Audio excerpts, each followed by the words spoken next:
پچھلی قسط میں ہم نے دیکھا کہ ایک ویران علاقے میں کچھ عجیب و غریب واقعات رونما ہو رہے تھے۔ ایک سنسنان فضا، خوف اور بے چینی کا عالم، اور وہ پراسرار لاشیں جو معمول کے برخلاف کچھ اور ہی کہانی سنا رہی تھیں۔ آج کی قسط میں ان واقعات کے پیچھے چھپے راز مزید کھلیں گے۔ کیا یہ محض اتفاقات ہیں یا کسی خفیہ قوت کا اشارہ؟ زندہ لاشوں کی اصل حقیقت کیا ہے؟ تیار ہو جائیں زندہ لاشوں کی دوسری قسط کے لیے، جو آپ کو اور بھی گہری تاریکی میں لے جائے گی۔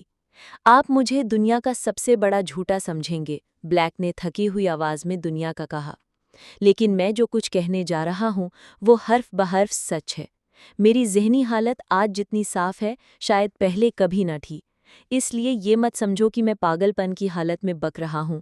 آپ نے روحانیت کے ماننے والوں کا یہ نظریہ ضرور سنا ہوگا کہ جو لوگ اچانک مرتے ہیں ان میں سے کچھ روحیں زمین سے اپنا رابطہ نہیں توڑتیں، جبکہ دیگر اپنے انجام کی طرف روانہ ہو جاتی ہیں۔ میں نے جو کچھ دیکھا ہے وہ اس نظریے کو ثابت کرتا ہے، لیکن میں بات سے ہٹ رہا ہوں۔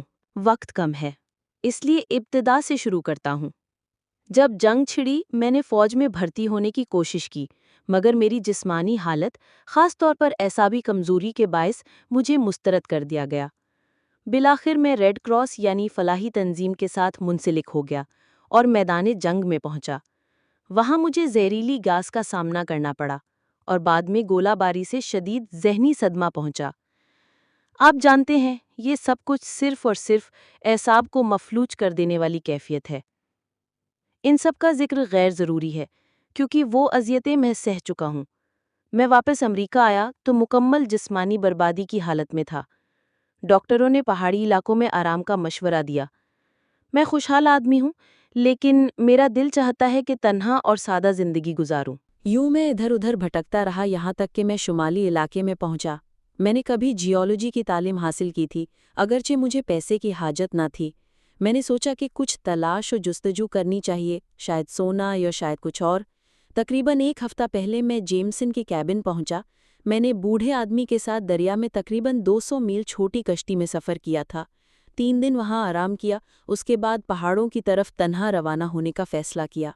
جیمسن نے اپنی پوری کوشش کی کہ مجھے روک لے۔ اس کا کہنا تھا کہ مقامی قبائل کا ایک پرانا عقیدہ ہے کہ پہاڑی سلسلے کے بیچ کہیں ایک وادی ہے جہاں روحیں بسیرا کرتی ہیں، جسے وہ مردوں کی وادی کہتے ہیں، اور جو بھی اس میں داخل ہوتا ہے کبھی واپس نہیں آتا۔ میں اس وادی سے ہو کر آیا ہوں اور زندہ ہوں، لیکن زندہ لاش سے بدتر۔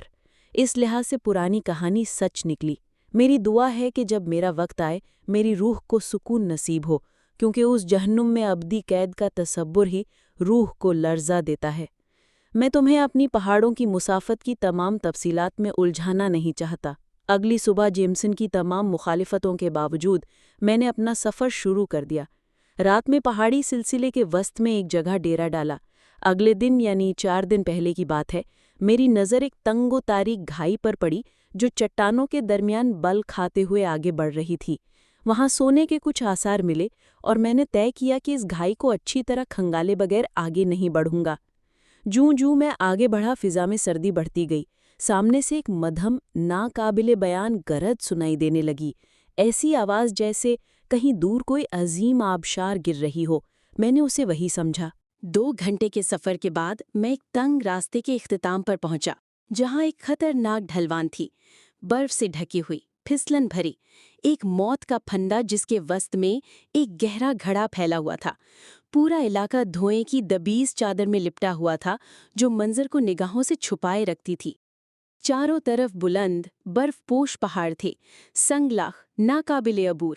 جس راستے سے میں آیا تھا وہی واحد راہ فرار تھی۔ پھیلے ہوئے گڑھے کے اندر وادی سے ایک مسلسل گڑگڑاہٹ اور دھماکے سنائی دے رہے تھے۔ ایسا محسوس ہوتا تھا جیسے زمین ہل رہی ہو۔ ہر تھوڑی دیر بعد یہ آواز دم توڑتی، پھر پوری شدت سے لوٹ آتی۔ بظاہر وہاں ڈرنے کی کوئی بات نہ تھی، لیکن سچ کہوں تو بدن پر رونگٹے کھڑے ہو گئے۔ ایک عجیب سردی ریڑھ کی ہڈی میں اترتی محسوس ہوئی۔ میرا جسم کانپنے لگا۔ فضا میں ایک بے نام سی اداسی تھی، ایک ایسی بے بسی جو انسانی عقل سے ماورا تھی۔